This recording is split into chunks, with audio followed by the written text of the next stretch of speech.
Vamos a empezar con nuestra clase de hermenéutica, introducción bíblica.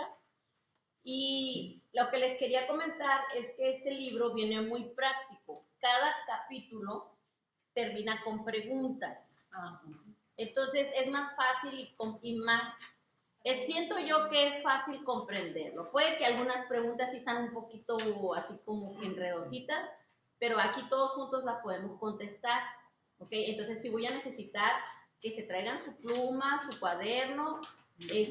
Las preguntas igual ustedes pueden ponerlas en su cuaderno o no sé cómo vienen en sus hojas, si tienen una hoja blanca al final.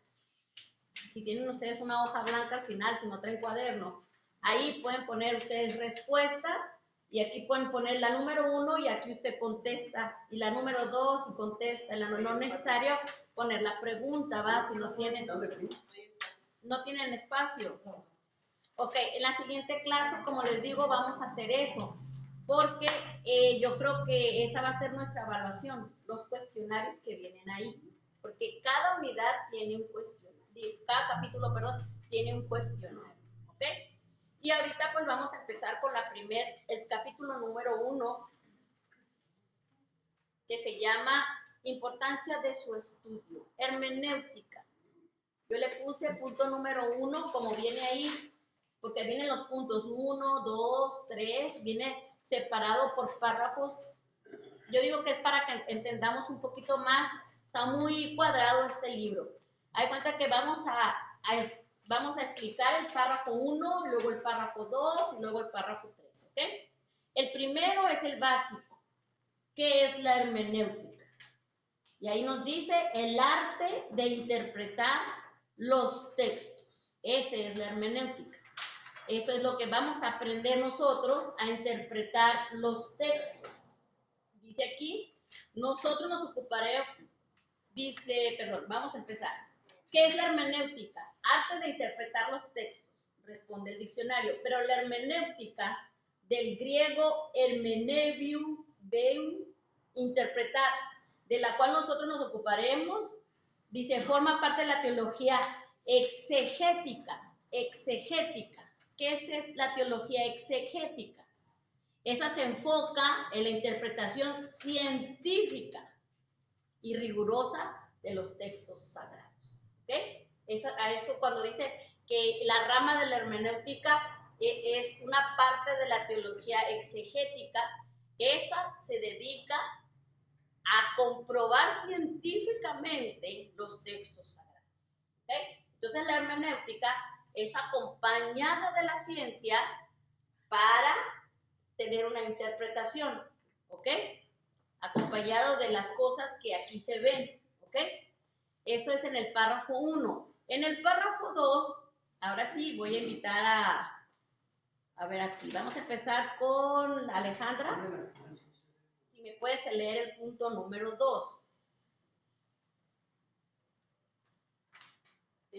Antes de que Alejandra empiece, voy a invitar a mi hermana Patti, si me lee Judas, capítulo 1, bueno, pues Judas es un solo capítulo, pero quiero que me lea el verso 10 y 11, ¿ok?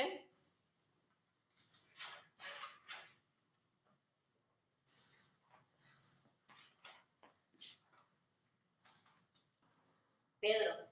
Sí. Pedro mismo admite, hablando de estas escrituras, que entre las del Nuevo Testamento hay algunas difíciles de entender, las cuales los indoctos e inconstantes tuercen, como también las otras escrituras, las del Antiguo, para perdición de sí mismos y para mayor desgracia y calamidad, cuando estos indoctos en los conocimientos hermenéuticos se presentan como doctos, torciendo las escrituras para probar sus errores arrastran consigo multitudes a la perdición. Hermana Brenda, me lee segunda de Pedro 3:16 antes de entrarnos a Judas. Es el número 2. La perdición, sí. ¿Sí? ¿Y el 3? No van a leer la Biblia. Léeme segunda de Pedro 3:16. Antes de Apocalipsis. Segunda de Pedro 3:16. 11. Lo leo todavía no. Vámonos a, si traen Biblia, vámonos a 2 de Pedro 3:16. ¿Sí? Sí, por favor. Casi en todas sus epístolas, hablando en ellas de estas cosas, entre las cuales hay algunos difíciles de entender, las cuales los indoctos e inconstantes tuercen, como también las otras escrituras para su propia perdición. Por eso es la hermenéutica. Es para que no lleguemos como las personas que no estudian, ¿sí? Y que malinterpretemos un texto y en vez de ir a lo que es la verdad espiritual que menciona el texto, nos vayamos pues a acomodarla a un falso pensamiento, una falsa herejía o una herejía, ¿verdad? En el caso, por eso dice, porque si interpretamos mal los textos, va a ser para nuestra propia perdición. Si se fija lo que dice Pedro, para eso es la hermenéutica. La hermenéutica, y no es como una base, es un apoyo, ¿verdad? Es un apoyo para poder descifrar algunos textos.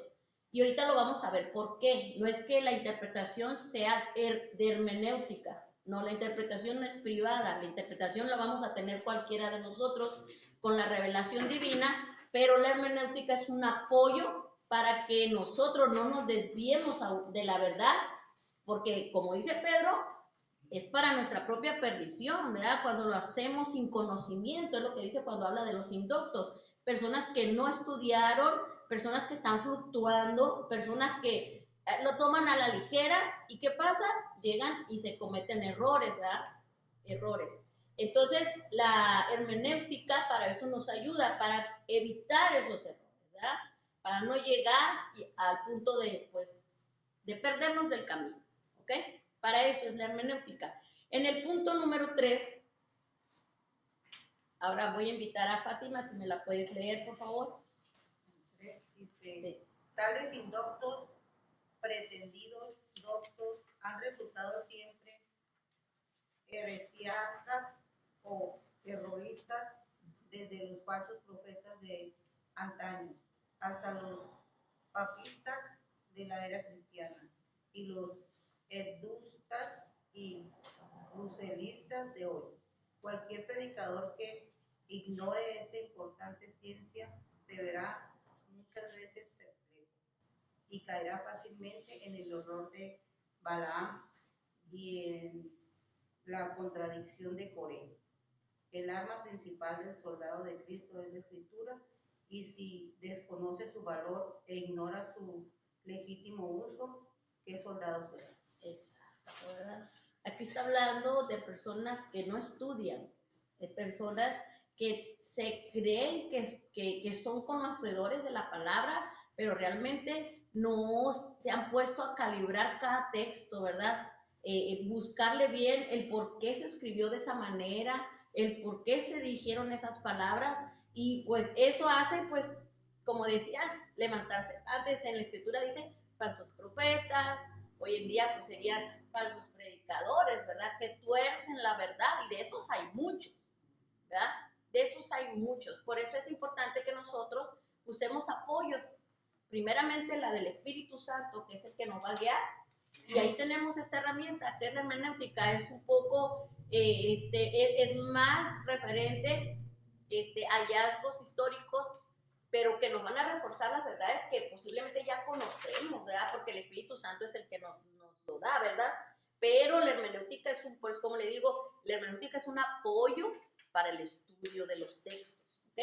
Judas, que leí a la hermana Judas, verso 10 y 11, ¿qué dice? Hay de ellos porque han seguido el camino de Caín y se lanzaron por lucro en el error de Balaam y perecieron en la contradicción de Coré. Fíjese lo que viene ahí, ¿verdad? En los errores en los que cayeron. Uno empezó a buscar, ¿verdad? El dinero, otros empezaron a buscar la vanagloria, pero el caso es que todos se perdieron. ¿Por qué? Porque no había un conocimiento base de lo que es la escritura. Y ahí se perdieron, ¿verdad? Y luego dice el último parrafito que viene ahí, dice, el arma principal del soldado cristiano es que la escritura. Ese es nuestro principal arma, es nuestra espada de dos filos, ¿verdad? Cuando habla Efesios capítulo 6 de la armadura de Dios, dice que la espada es la palabra de Dios. Entonces tenemos que saberla usar, que saber dónde la vamos a aplicar, ¿verdad? Dónde la vamos a poner, ¿verdad? Porque pues si no no le damos el valor que la palabra requiere, hermano, pues no vamos a alimentar bien a la persona que le estemos dando la palabra. No vamos a poder combatir con el enemigo como se debe. ¿Por qué? Porque nos falta conocimiento, ¿verdad? Entonces, ese es el punto, ¿verdad? De la hermenéutica, ¿verdad? Pero aquí habla también en el punto 4, las circunstancias que concurrieron en la producción de este maravilloso libro que es la Biblia. Las circunstancias. Aquí vamos a hablar de circunstancias. El capítulo 4 dice así: no hay libro más perseguido por los enemigos, ni libro más torturado por los amigos que la Biblia. Debido a lo último, a la ignorancia de toda sana regla de interpretación. Esto, hermanos, no debe de ser así. Este don del cielo no nos ha venido para que lo usemos cada cual a gusto propio, mutilando, tergiversándolo o torciéndolo para nuestra perdición. No se puede, ¿verdad? No podemos utilizar la palabra de Dios para nuestro beneficio, ¿verdad?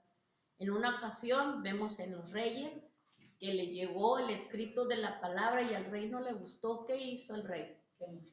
Agarró los rollos y los quemó. ¿Por qué? Porque dijo, no se acomodan a mi vida, no me sirven y los quemó. Y podemos decir que drástico, pero a veces cuando no estamos dando la palabra como es, no estamos haciendo menos que esa persona, ¿verdad? La estamos mutilando, estamos poniendo nada más lo que a nosotros nos conviene. Y no es así. Para eso es la hermenéutica, es un apoyo para la interpretación. Vamos, capítulo 5 con las circunstancias. Vemos 3 circunstancias. El inciso A habla sobre los escritores, ¿verdad?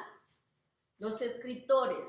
Aquí hay personas de variada categoría y educación. Aquí hay de todo tipo, ¿verdad? El inciso A dice, pueden ser sacerdotes como fue Esdras, pueden ser poetas como lo fue Salomón, pueden ser profetas como Isaías o guerreros como David. También dice pastores como Amós, estadistas como Daniel, sabios como Moisés y Pablo, y pecadores sin letra, pescadores sin letras como de gente del vulgo como lo fue Pedro y Juan, ¿verdad? Todos ellos todos ellos son los escritores de este maravilloso libro que tenía, ¿verdad?, esa circunstancia, que es una pluralidad de escritores. Pero ¿qué dice? A ver, Areli, léeme 2 de Pedro 1:21.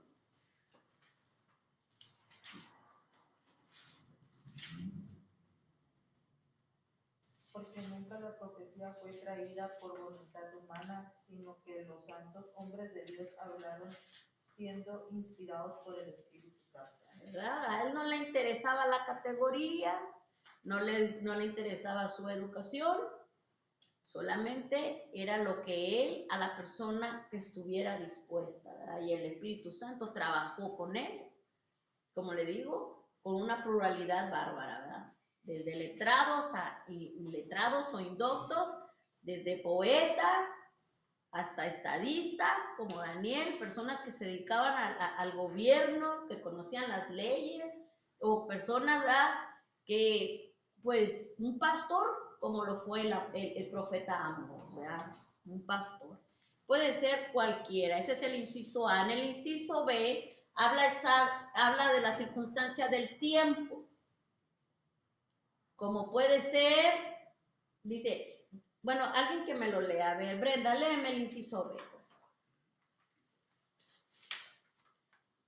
cuanto al tiempo, vivía Moisés 400 años antes del sitio de Troya y 300 años antes de aparecer los más antiguos sabios de Grecia y de Asia, como tales Pitágoras y Confucio, viviendo Juan, el último escritor bíblico, unos 1500 años después de Moisés.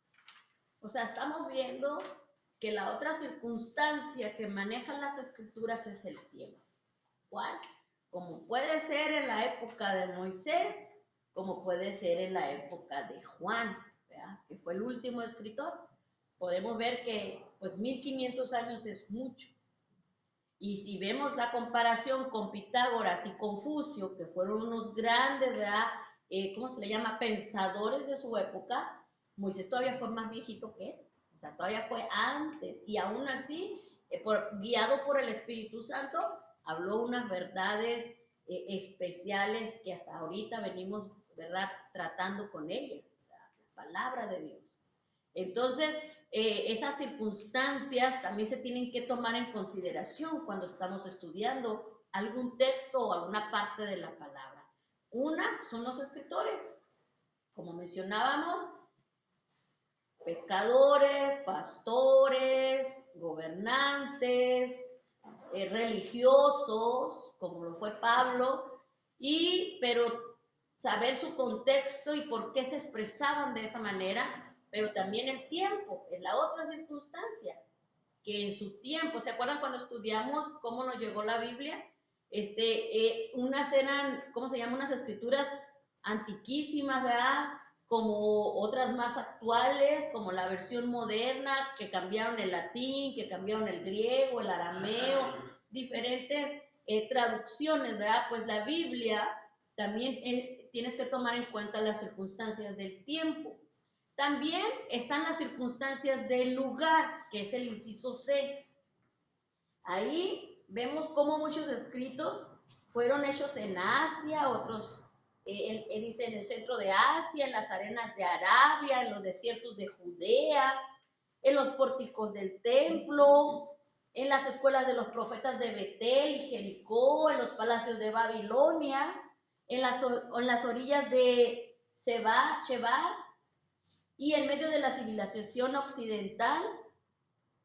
¿Y qué pasa? Pues ahí ellos, tomándose las figuras, símbolos, expresiones de sus usos y costumbres y escenas, ¿verdad?, que ofrecían tan variados tiempos y lugares. Por eso vamos a ver, vemos en la palabra de Dios, pues una infinidad de costumbres, una infinidad de usos y costumbres, porque los lugares donde se escribieron, por ejemplo, vemos que parte del Antiguo Testamento, o por ejemplo en el caso de Moisés, en los 5 libros de la ley, se cree que Deuteronomio pues no la escribió él, ¿no?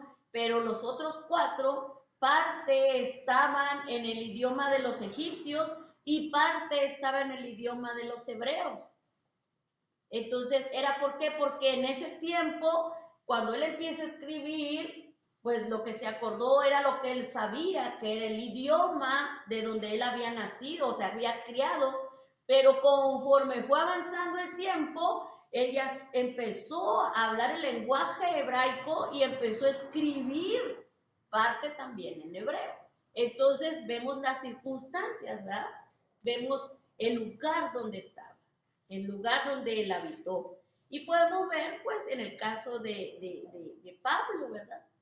Pablo, muchas de sus cartas también fueron hechas en latín o en griego. O vemos, depende en dónde se encontraba y a quién se las estaba dirigiendo, por ejemplo, en el caso de las cartas, en el caso de los evangelios, por ejemplo, también, fueron dirigidas a diferentes tipos de personas, y el idioma ahí era el que predominaba porque depende a dónde enviaban ese libro. Y así vemos cómo la hermenéutica, todo eso lo escudriña para llegar a una conclusión referente a lo que se está leyendo en la palabra. El lugar donde se escribió, el idioma tal vez que se manejó ahí. No sé si ustedes se han fijado que muchas predicaciones, pero aquí en latín decía esto, en griego decía esto, pero en hebreo decía esto. ¿Por qué? Porque era la situación en el momento que se escribió. Y todas esas circunstancias las estudia hermenéutica. Vamos a Romanos capítulo 10. Jorge, si me puedes leer del 1 al 2.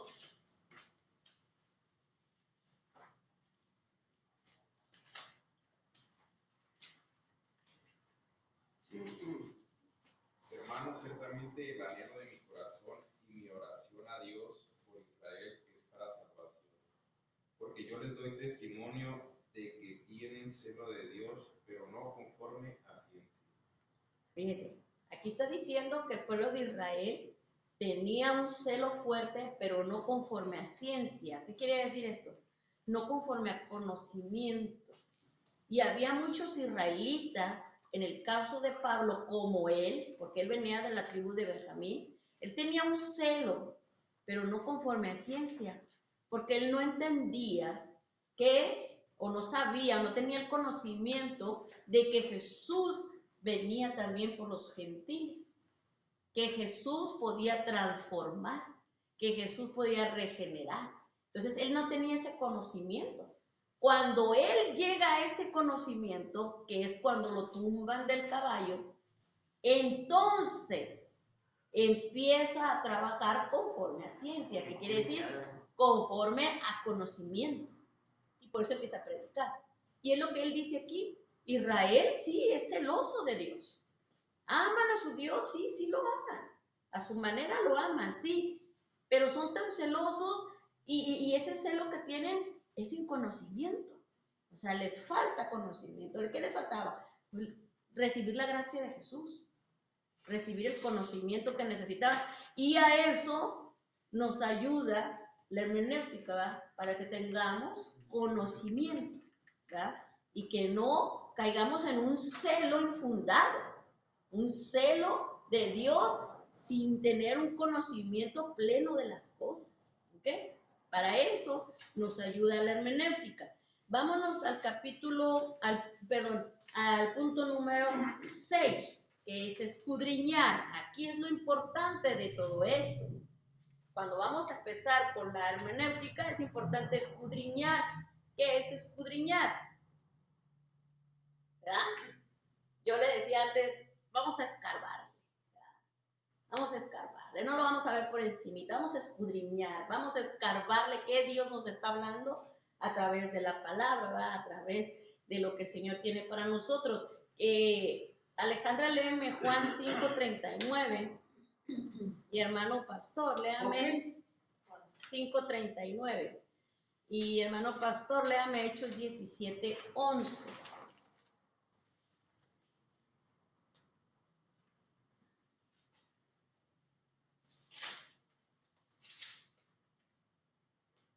¿Lo leo? Sí, por favor.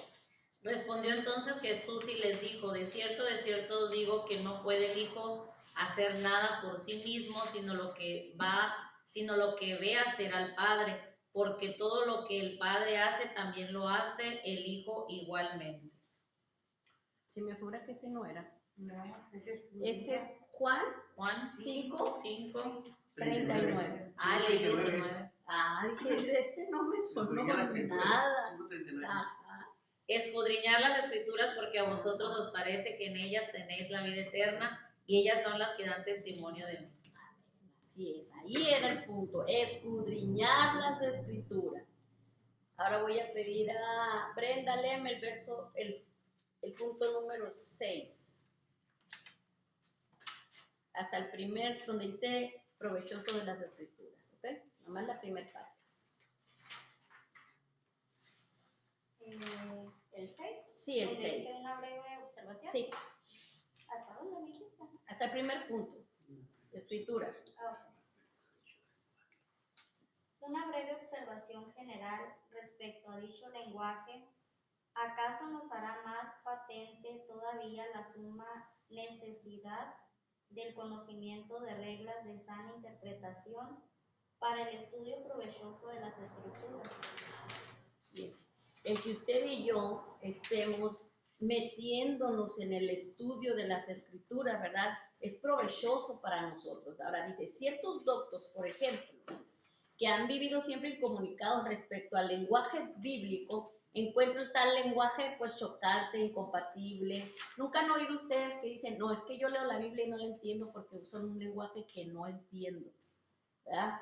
Por ejemplo, el lenguaje, si usas la versión 60, no estoy hablando de la 60 porque está la antigua, que todavía es un poquito más difícil de entender ciertas palabras, pero a veces ayudándonos, esas palabras, mucha gente dice, es que no las entiendo, ¿verdad?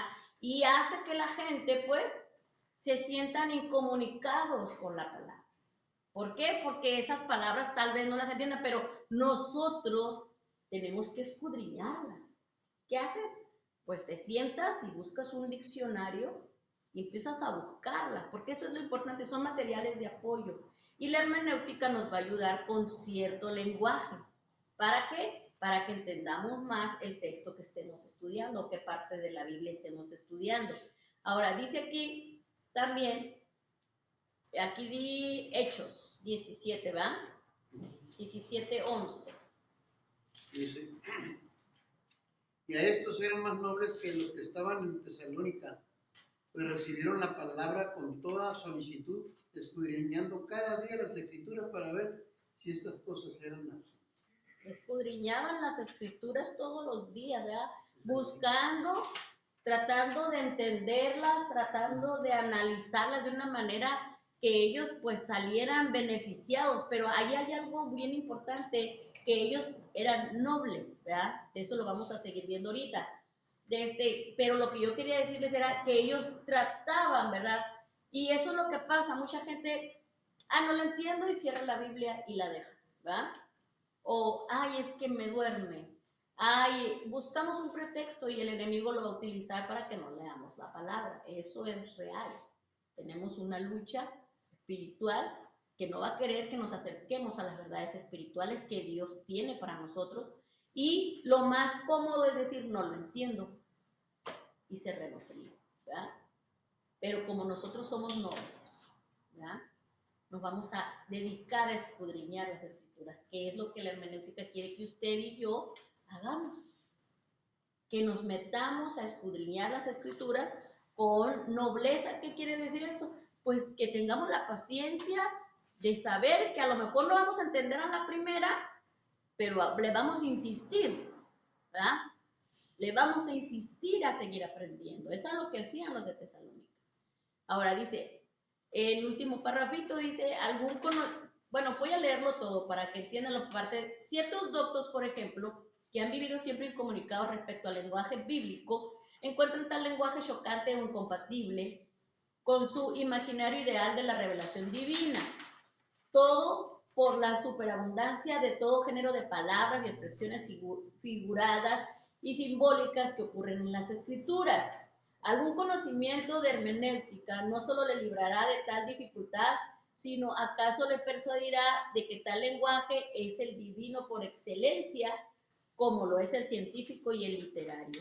Porque también vamos a ver dentro de la Biblia muchas cosas figurativas, muchos simbolismos. Y a veces también eso no lo entendemos mucho. Es que yo no sé por qué está diciendo esto o por qué está diciendo esto. Si se fijan ustedes, cuando Jesús predicaba, él trataba de hacer parábolas, pero parábolas conscientes de lo que ellos miraban. Por ejemplo, al pescador le hablaba de peces, al sembrador le hablaba de siembras, y conforme la situación en la que estaban, ¿verdad? Al viñador de viñas, al cultivador de higueras, pues de higueras, ¿no? O sea, buscaba la manera de aterrizar la palabra a través de símbolos o a través de parábolas. Ahora, hay veces que nosotros vemos muchos símbolos dentro de la palabra, no solamente las parábolas, otras figuras, pero cuando empecemos a estudiarla bien la palabra, ya conociendo los símbolos, conociendo los significados, porque eso es lo que nos va a enseñar hermenéutica, entonces usted va a saborear la palabra. Como cantares, ¿no? Es mucho simbolismo, hay cantares, pero cuando hermenéutica nos dé esas herramientas, nosotros vamos a empezar a comprender más la palabra y podemos llegar, como dice en la parte final, que vas a darte cuenta que la palabra tiene un lenguaje divino por excelencia. O sea, un lenguaje que te va a atraer, que te va a querer estudiar más y te vas a dar cuenta que es mucho mejor que un libro literario que tenga bestsellers por ahí. Eso es lo que esta herramienta nos quiere ayudar, para que entendamos cuando diga, ya sé de qué está hablando ahí. Yo sé por qué lo dijo. Yo sé por qué, porque eso es lo que queremos hacer. Pero como les digo, pues hay que meterle ganas al estudio, no se me desanime, seamos nobles, ¿verdad? Y tratemos de escudriñar lo que vamos a aprender aquí, ¿verdad? Vamos al punto número 7. ¿Qué me falta por leer? Pero no me digo aquí. Ok, nos vamos a ver, Arely, léeme Romanos 1:20. Sí, Romanos 1:20. Voy a invitar a Jorge. Jorge, empieza a leer el 7 y termina ilustrándose a sí mismo. Hasta ahí termina. Un científico de fama solía insistir en que sus colaboradores científicos en la cátedra encarnaran Dios invisible, porque decía, tan solo de este modo podemos concebir la existencia de lo invisible obrando sobre Dios visible. Pero esta idea de la ciencia moderna es más antigua que la misma Biblia, puesto que, en verdad, fue Dios el primero que encarnó sus pensamientos invisibles en los objetos visibles del universo, revelándose así e ilustrándose a sí mismo. Porque hay una frase, gracias, porque hay una frase ahí que un científico dijo por ahí. Hay que encarnar lo invisible para que la gente lo entienda. O sea, para que, por ejemplo, los átomos, vamos a los átomos. Nosotros no los miramos, ¿verdad que usted no los mira? No se ve. Sin embargo, nos los encarnaron. ¿Cómo? Ilustrándonos a través de maquetas, dibujos, fotografías celulares, microcelulares serían la palabra. Microcelulares, ¿para qué? Para que nos encarnaron lo invisible. O sea, ¿qué quiere decir? Nos lo presentaron para que nosotros tuviésemos Como ilustrando. una idea. Pero esa teoría, Dios ya la tenía desde mucho antes. Romanos 1:20, ¿qué dice? Porque las cosas invisibles de Él, su eterno poder y deidad, se hacen claramente visibles desde la creación del mundo, siendo entendidas por medio de las cosas hechas de modo que no tienen ¿Por qué no tienen excusas? Porque Dios desde la creación se ha hecho presente. Y nos ha demostrado que Él tiene el poder para crear. Que Él es el Dios del universo. Usted voltea y ve ese cielo infinito, ¿y qué le dice? Pues que hay un Dios detrás de todo eso. Usted voltea a ver el mar en su profundidad, ¿qué dice? Ahí está Dios detrás de todo eso. Eso es lo que Dios, en su invisibilidad, nos encarnó, su deidad, su poder, su gloria. Y mire, aquí estamos nosotros. Esta imagen, ¿qué dice? Corona. Una corona de la creación. Nosotros.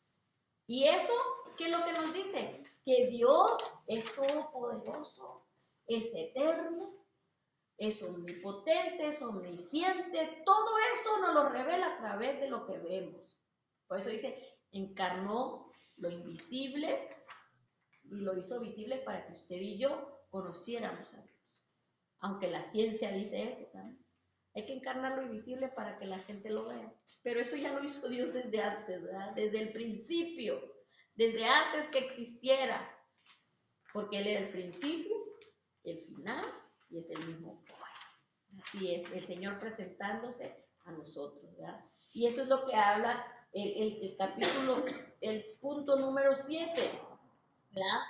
El universo visible, ¿verdad? Visible, tomando como gigantesco diccionario divino, lleno de innumerables palabras que son los objetos visibles y vivos y muertos, activos y pasivos, expresiones simbólicas de sus ideas invisibles. Por eso yo siempre he dicho, Dios bendiga a los poetas de Dios. ¿Por qué? Porque cuando yo quiero expresarle algo al Señor, yo no tengo palabras. Pero por ahí el Señor inspiró a alguien y le dio una letra de un canto glorioso que me ayuda a encarnar mis pensamientos y mis sentimientos a través de la palabra. Y empiezo a cantar, oiga, esas alabanzas, tratando de encarnar mis sentimientos y mis agradecimientos a Dios, pero como no los sé expresar, gracias a Dios por los poetas, gracias a Dios por los poetas, porque por medio de nosotros nos expresamos y encarnamos nuestros sentimientos. Oiga, cuando usted está cantando porque Él vive, o a su nombre gloria, oiga, porque tu gracia me visitó, cantos inspirados, hermano, que a lo mejor yo no más soy, a lo mejor usted sí tiene palabras, qué bueno, pero para los que no tenemos, se encarnaron esos sentimientos a través de la poesía, ¿verdad? Se encarnan, se hacen visibles, ¿verdad? Se hace lo que yo traigo por dentro, lo hacemos presente. Ahora, el Señor hace lo mismo con la palabra. Nos hace poner cosas, ¿verdad? Oiga, cuando usted cuando le empieza a hablar hasta de los copos de nieve, cada lado que tiene ¿cómo se le llama? El copito, pero ¿cómo se le llama? Que ahora la dibujan como una estrellita así, ¿cómo se le llama? Ay, se me fue el nombre. Yo les digo copo de nieve, pero las estalactitas son esas, ¿no? Estalactitas. A Job le dijo, cada una es diferente. Cada una es diferente. Se ven iguales, pero no. Cada una es diferente y Dios la creó diferente una de la otra. Como nuestras huellas dactilares. Pero cuando Job, el Señor se le expresa a él, oiga, le habla hasta de los bebés dentro de los huesos, o sea, dentro de la mujer, se lo describe, le describe aquel conocimiento sobre los animales, le describe cosas que él no había visto, y Dios se lo revela, y eso es lo que nos enseña, ¿verdad? El Señor a través, a lo mejor, de cosas figuradas, a lo mejor de lenguaje que a lo mejor ahorita no lo comprendamos, pero conforme estudiemos y conforme nos metamos, ¿verdad?, a escudriñar la Escritura, como lo vamos a hacer, vamos a entender muchas grandezas de Dios. Muchas grandezas de Dios. Por eso le digo, no se me desanime, va a empezar lo bueno, va a empezar el escudriñar la Escritura, pero ya más profundamente, ¿verdad? Pero tenemos que tener un conocimiento, ¿verdad?, base, un conocimiento, un apoyo, ¿verdad?, para este tipo de interpretaciones. ¿Para qué? Pues para no desviarnos, sino para seguir en la verdad, que eso es lo importante. ¿Verdad? Dice, mi pueblo pereció por falta de conocimiento. Porque hoy las religiones de un parrafito hacen doctrina, ¿no? De un parrafito. Entonces tenemos que tener cuidado con eso. Tenemos que tener mucho cuidado con eso. Ahora, Alejandra, léeme el 8. Pero esto no solo fue natural, sino absolutamente necesario en vista de nuestra condición actual, por cuanto las palabras exclusivamente espirituales o abstractas poco o nada dicen al hombre natural. Apenas hay un hecho relacionado con la mente y la verdad espiritual que se pueda comunicar con provecho sin echar mano al lenguaje nacido de objetos visibles. Dios ha tenido en cuenta esta condición nuestra. No nos extrañemos, pues que para elevarnos a la concepción posible del cielo se valga de figuras o semejanzas tomadas de las escenas gloriosas de la tierra, ni de que para elevarnos a la concepción posible de su propia persona se valga de lo que fue la corona, de la creación, presentándosenos como ser corporal semejante a nosotros. Huelga decir que para la recta comprensión de la verdad, así en símbolo y figura, por la necesidad humana se requiere meditación y profundo estudio. Así es. Porque el Señor quiere aterrizar lo invisible a lo visible, ¿verdad? Y quiere que tú, por eso le decía ahorita el ejemplo de los alabanzas, quiere Él expresar y que veas la connotación que tiene esa verdad, que va más allá de nuestro conocimiento, ¿verdad? Que decía en Romanos, creo que está donde dice, cosa que ojo no vio ni oído yo, es lo que Dios tiene preparado para los que le buscan. Entonces, esas cosas, a veces el Señor nos las quiere aterrizar y a veces nos los va a aterrizar en figuras o en símbolos. Y eso es lo que vamos a estudiar con la hermenéutica. Punto número 9. Léemelo, pastor.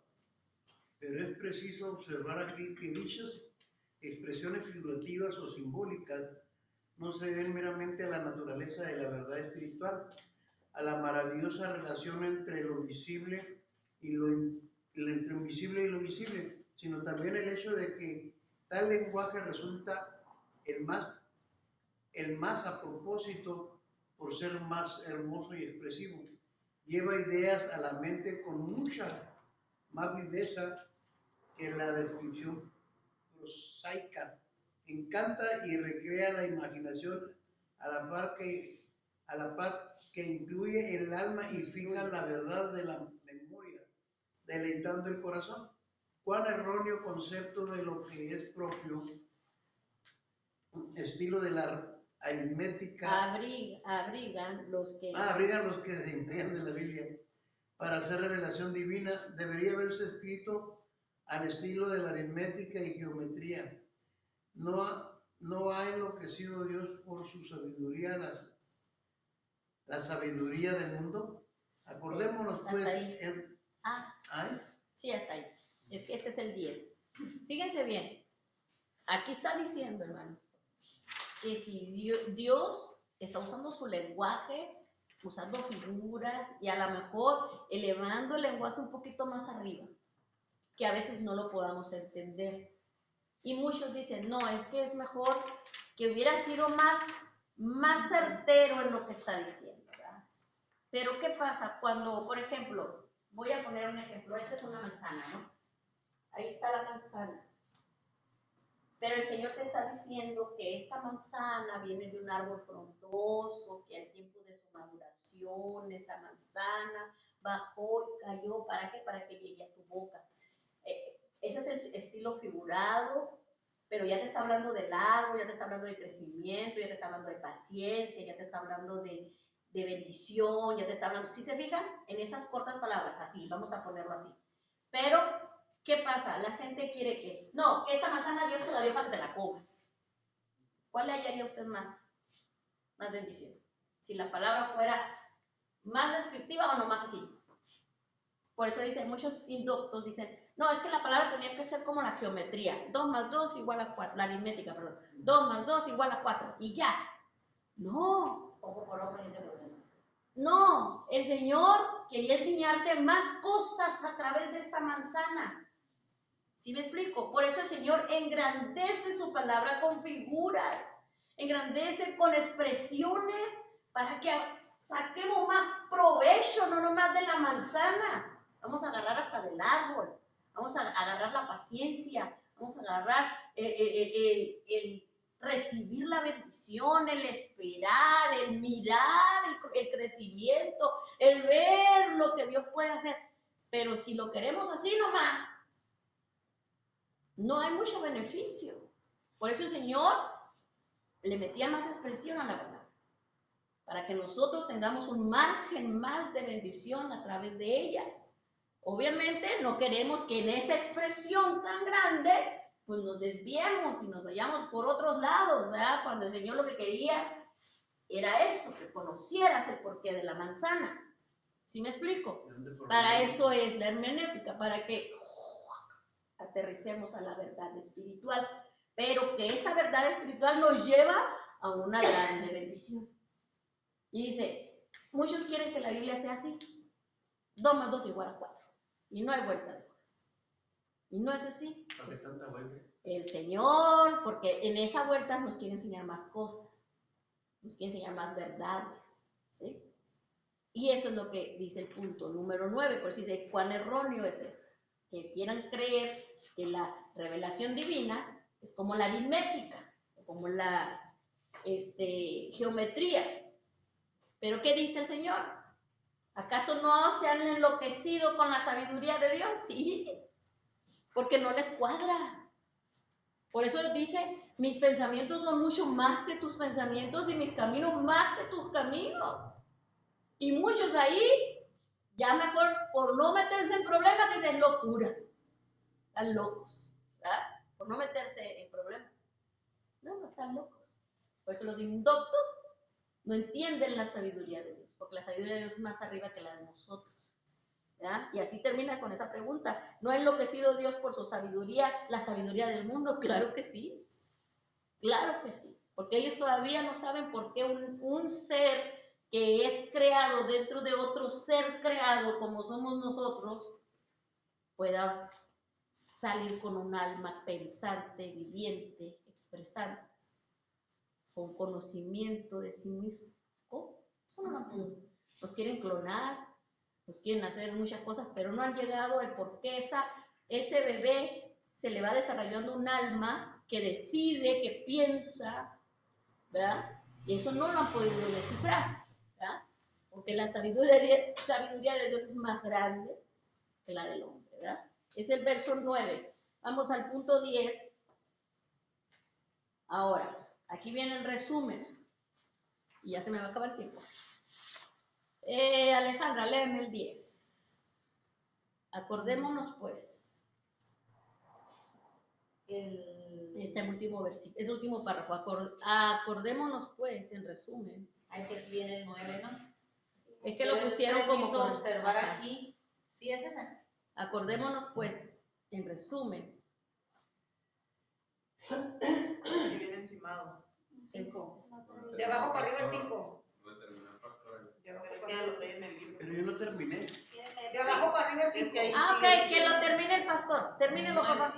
Que lo termine el pastor, porque no lo he encontrado. Tratando de temas que abarcan. Acordémonos pues, en resumen, que las escrituras, tratando de temas que abarcan el cielo y la tierra, el tiempo y la eternidad, lo visible y lo invisible, lo material y lo espiritual, fueron escritas por personas que de tan variada naturaleza y en épocas tan remotas, en países tan distantes entre sí y en medio de gentes y costumbres tan diferentes y en lenguaje tan simbólico, que fácilmente se comprenderá que para la recta inteligencia, comprensión de todos, no es de suma necesidad todo el consejo y auxilio que nos pueda ofrecer la hermenéutica.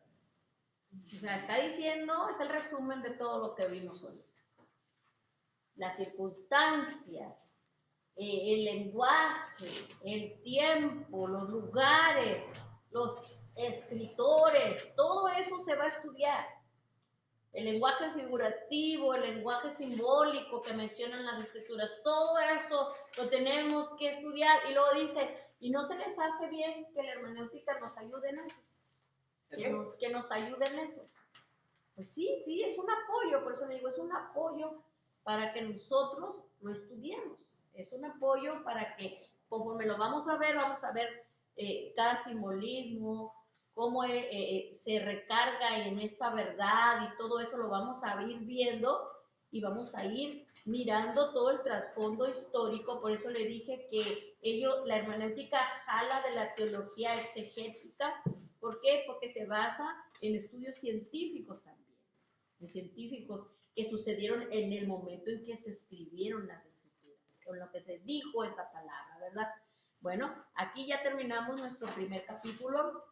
Vámonos a las preguntas. Más o menos traté de darles la respuesta en los resúmenes que yo acabo de dar.